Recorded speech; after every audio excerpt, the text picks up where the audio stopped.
مشرکین مکہ حضور کی جان کے دشمن ہے کہ کوئی نقصان نہ پہنچے، کوئی رات میں سوتے سوتے کو گزان نہ پہنچائے، تو سیدنا حضرت ابو طالب رضی اللہ تعالیٰ عنہ یہ کرتے کہ سرکار کے لیے ازادہ بستر بچھاتے جی۔ اب جب رات کا وقت آتا تو کبھی کہتے علی ایسے کرو کہ تم محمد کے بستر پر سو جاؤ، اور کبھی ایسے ہوتا ہے کہ بستر سرکار کے لیے بچھایا جاتا اور حضرت جعفر طیار کو کہتے بیٹے جعفر تم اس بستر پر سو جاؤ، اور کبھی ایسے ہوتا ہے کہ حضرت عقیل کو حکم فرماتے کہ بیٹے تم سو جاؤ، اور کبھی سیدنا حضرت ابو طالب خود سو جاتے۔ بتانا یہ تھا کہ کوئی وہ موت جو سرکار کی طرف آتی ہے وہ اگر میرے بیٹے علی کی طرف قربان ہو جائے تو مجھے اس کی پرواہ نہیں ہے،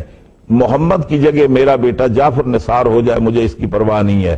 میرا بیٹا عقیل نثار ہو جائے میری جان پر بن آئے، میں اپنے اور اپنے بیٹوں کی قربانی دے سکتا ہوں لیکن سرکار کی حفاظت سے صرف نظر نہیں کر سکتا۔ اس کا معنی یہ ہے کہ آپ نے سرکار کو اپنی ذات پر بھی ترجیح دی، اپنے بیٹوں پر بھی ترجیح دی۔ آپ یہ ارشاد فرماتے ہیں کہ حضرت ابو طالب رضی اللہ تعالیٰ عنہ کے بعد اگر سب سے کسی کے مجھ پر احسانات ہیں تو وہ حضرت فاطمہ بنت اسد ہے۔ اس کا مطلب سرکار یہ اس بات کا اعتراف کر رہے ہیں کہ اللہ تعالیٰ کی مخلوق میں سب سے زیادہ جو سرکار پر کسی کے احسانات ہیں تو وہ سیدنا حضرت ابو طالب ہیں، اور اسی کو قرآن بیان کرتا ہے علم یجد کا یتیمن فآوا، اے محبوب کیا ہم نے آپ کو یتیم نہیں پایا اور پھر ہم نے آپ کو ابو طالب کی پناہ میں دیا۔ وہ فآوا کا فاعل تو اللہ ہے لیکن فرمایا کہ ہم نے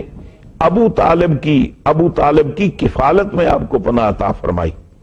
اور آپ نے جو اپنا ایمان پوشیدہ رکھا وہ سرکار کی حفاظت کے لیے۔ اور پھر ذرا غور فرمائے قرآن کے واقعات کو دیکھیں، وہ آدمی جو آل فرعون کا آدمی تھا کان یکتم ایمانہ یا یکتم ایمانہ، جو اپنے ایمان کو پوشیدہ رکھے ہوئے تھا، اللہ تعالیٰ نے اس کا قرآن میں ذکر کر اس کی توصیف فرمائی ہے۔ اصحاب کہف وہ اپنے ایمان کے بچانے کی حفاظت کے لیے، ایمان کو چھپانے کے لیے تقریباً ایک غار کے اندر 309 سال تک پڑے رہے، وہ ایمان چھپا کر نکلے۔ آسیہ زوجہ فرعون جو سیدنا موسیٰ علیہ السلام پر ایمان لا چکی ہے اور ساری زندگی ایمان کو پوشیدہ رکھا، تو اللہ تعالیٰ ان کے اوصاف، ان کے کمالات کو حدیث میں بیان کیا گیا، اور سرکار ارشاد فرماتے ہیں کہ دنیا کی 4 عورتیں جو کمپلیٹ ہوئی ہیں جن میں ایک حضرت آسیہ ہے جناب، جنہوں نے ساری زندگی اپنے ایمان کو ظاہر نہیں کیا جی۔ حضرت آسیہ مریم ہے، حضرت خدیجہ الکبریٰ خاتون جنت ہیں۔ اور پھر سرکار ارشاد فرماتے ہیں کہ دنیا کے اندر سے 3 صدیق ہوئے، دنیا کے اندر آدم علیہ السلام سے لے کر میری امت تک 3 صدیق ہوئے۔ ایک صدیق کون ہے؟ مومن آل فرعون، یعنی وہ آدمی جو اپنا ایمان چھپا رہا تھا، حضور فرماتے ہیں وہ صدیق ہے۔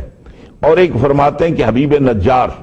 عیسیٰ علیہ السلام کے پیروکار، اور ایک علی ہیں، اور فرمایا کہ وہ افضلہما علی، ان دونوں سے افضل حضور مولا کائنات ہیں۔ تو یہ حدیث مرفوع کے اندر سرکار ارشاد فرماتے ہیں وہ آدمی جو اپنے ایمان کو چھپائے رہا،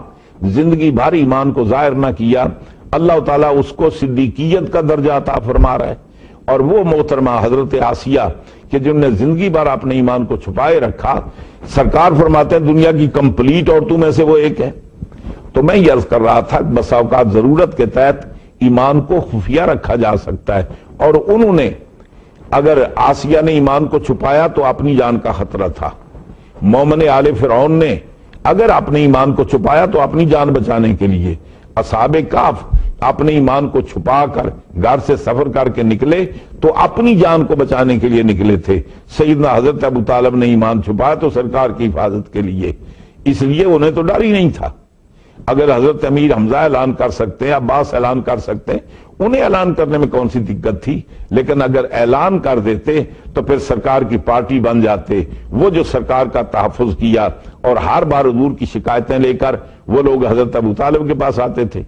تو اگر آپ اپنی پوزیشن کو ڈکلیئر کر دیتے تو پھر سرکار کی حفاظت نہ فرما سکتے تھے۔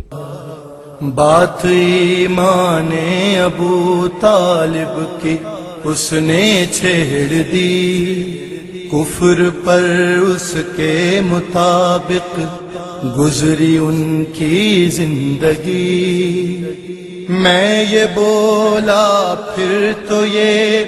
توہین ہے اللہ کی، پرورش کافر کے گھر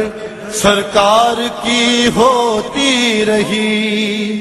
عقد پیغمبر پڑھا جس نے وہ انسان کون ہے، گر ابو طالب ہے کافر پھر مسلمان کون ہے؟